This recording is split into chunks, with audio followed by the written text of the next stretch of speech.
Hey, and welcome back to the channel, everybody. How you all doing? I haven't put a video out for a while. I thought it was high time to put one out, and I thought it would be a good idea to put a video out showcasing what happens dynamically with your rig when you start fiddling with your PID loops and your pulse width modulation voltage settings in SMC3. These can have profound effects on your rig, both positive and negatively.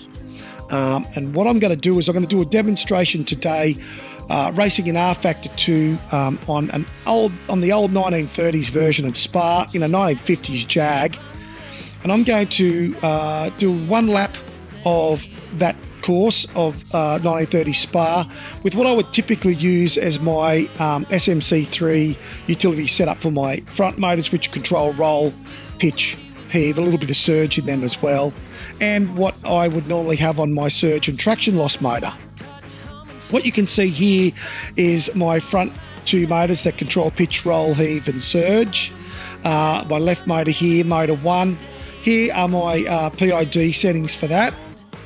Quite a low KP, okay, and over on my pulse width modulations, quite a low minimum pulse width modulation set here, reasonably high in the max and the reverse settings. Let's not worry about clip limits because that really all revolves around what your rig is and where you want your boundary set for your motors. We're mainly talking about how much voltage we're going to pump into our motors and how much PID we're going to pump into our motors for this particular demonstration. And this is my typical setup for when I'm doing prolonged races. You know, if I'm going to be on my rig for a couple of hours and I want to make sure that my motors aren't overheating too much, they're just getting what I need through the rig, but I'm not pushing everything so hard that I'm pushing my power supplies or causing my motors to overheat. At the sacrifice, I guess, of maybe some more dynamic, but you know, it's still really good. But as you'll see in the following second video or the second lap, we'll stop, guys, and then I'm going to show you some more extreme settings that I've set up in SMC3 for when I like to race sometimes and bring more dynamics through the rig. The cons of that, of course, being that prolonged gaming is going to mean my motors are going to heat up a little bit more and I'm going to be stressing out my power supplies more because I'm going to be causing my power supplies to have to try and push out more amps. But you will see the difference in how much the rig moves around, and it certainly is nice having a lot of feedback in the rig, keeping in mind too that we want to try and keep it realistic. Perhaps in some of the more extreme settings in SMC3, you can probably have more stuff coming through the rig than you would actually have coming through a real car. So you just need to keep that in mind. So that's the front motors and the settings for my front motors. Both are identical on the left and right motor. And on my traction loss and surge motor, these are the mild settings I have for these. So motor 1 is my surge motor. That's my PID loop settings. Here are my pulse width modulation settings for my surge. Over to my traction loss motor, it's just pretty much the same. I have a little bit higher minimum pulse width modulation on my traction loss motor and a little bit higher max and reverse pulse width modulation compared to on the surge motor here. So they're the settings for the rig for what I would typically use when I'm playing R Factor 2, Assetto Corsa, R Factor 1, GT Legends, whatever. Okay, let's have a look at how the rig performs with the mild settings. We'll do one lap. Just keep in mind too, guys, that the overall master setting for this, if you like, in Sim Tools under Profile Editor, I've got my intensity level set up right smack bang in the middle for both of these demonstrations. That's pretty much where I run this all the time now, and that also helps keep the power supplies and the motors happily ticking along for hours on end without things getting too hot. Let's have a look at how the rig looks in game with all of these current settings in what I would call a mild SMC3 setup. Okay, let's put this D-type Jag through its paces in what I call the mild settings in SMC3 utilities on this 1930s Spa circuit.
Okay, let's have a look at now what the rig looks like with a more extreme profile setup in SMC3 utilities.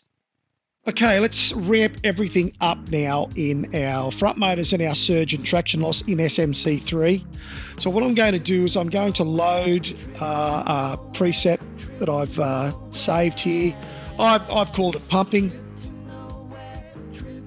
And straight away, guys, when this is loaded, we can see here that in my proportional, my integral and my derivative in my PID loop, things are ramped up a little bit, okay? Particularly on the proportional, it's gone from 205 all the way up to 450. My integral's at 2, my derivative is at 2, and I've just kept 2 in the smoothing there, okay? Now, it's important to note that both these settings in integral and derivative and minimum pulse width here, these can have adverse effects on your motors when you ramp these up too much with nothing happening. They can cause oscillation of your motors and they can cause a lot of extra unwanted noise in your motors, both when it's just sitting idle with nothing happening and in game. So you've got to be very, very careful with how you play around with these, okay? And as already mentioned, they will straight away start adding quite a lot more voltage into your motors, which is going to cause your motors to heat up, okay? So you want to do this with caution, and I do this sometimes when I just want more feeling through my rig, but I'm just going to sort of, sit on the rig maybe for, an hour at the most. If I keep my master intensity slider in game manager at 50, any more than that, you really will start adversely affecting your motors in the area of how much they're getting hot. And believe me, your power supplies are going to be heating up as well, because they're really having to start pumping some amps when we start getting these sorts of settings. So this is the extreme settings for motor 1 and motor 2 for our pitch, roll, heave and surge on the front of the rig. Okay, for our surge and traction loss, here we go. So again, same proportional, a little bit less on the integral and derivative, 2 on the smoothing, 220 on the max pulse width and 220 on the reverse for our surge motor is what we have here. Minimum pulse width of 40 on this one. On the traction loss, a little bit more on the pulse width max and reverse, and this should also be at 450. I don't know why it's not. There it is. These all need to be just at 1. We'll save that. This is high settings, override. And I just showed you how to set up a profile and how to save it. So now we have identical. So there is my surge motor settings. That is the traction loss settings. Let's have a look at how the rig behaves at the 1930 Spa circuit with the 50s Jag with the extreme SMC3 settings.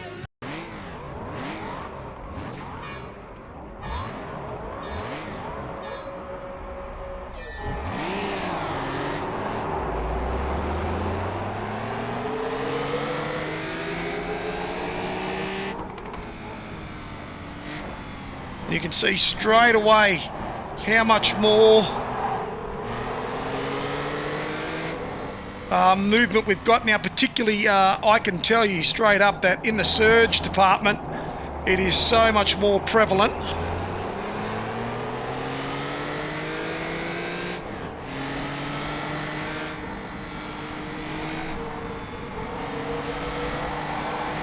And the traction loss as well feels fantastic in these higher settings, very responsive.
So all the heave in the road, the bumps, etc., come through so much more with the higher PID and pulse width modulation settings.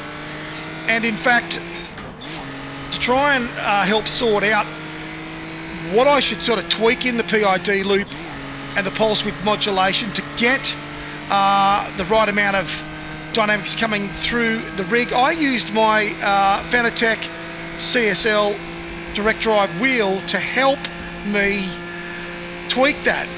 So I've got quite a high torque setting set up on my Fanatec direct drive wheel. In R Factor 2, you've got a car specific multiplier, so the actual force feedback strength that I've set up is 100% in R Factor 2, but then the specific torque multiplier that I've set up for this particular D-type Jag is at 230%, and it's pretty much matching what's happening on the road with what I can feel in my front motors.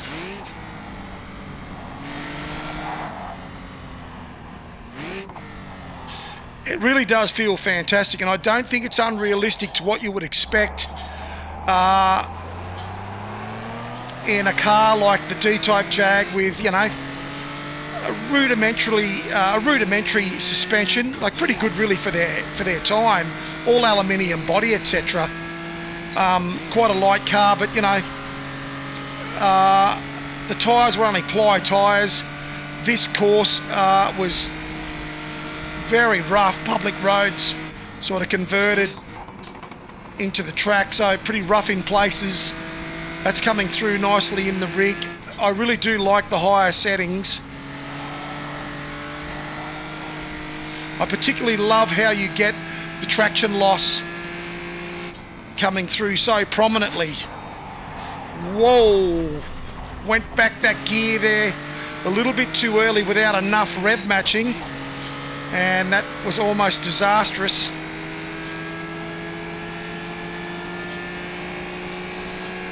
Talking and driving at the same time is not one of my strengths. Oh, a little bump there from this guy challenging me here. Oh, nice slide there. That's a better rev match. Oh yes. Really feeling this coming through really nicely with the higher settings. So even at the lower settings, you know, it's satisfying, but you miss out on a lot of the... You do miss out on stuff having your SMC3 milder down. So you really just need to offset that choice of how you want to run things with what's happening with your motors and your power supplies. Well, I hope this has been of some help to folks that are yet to dive into SMC3 and how to set it up. I hope I've explained or been able to at least demonstrate firsthand what could be expected from different settings, you know. Anyway, until I see you guys in the next video, whenever that is and whatever that is, you guys stay safe, stay healthy, and take it easy out there.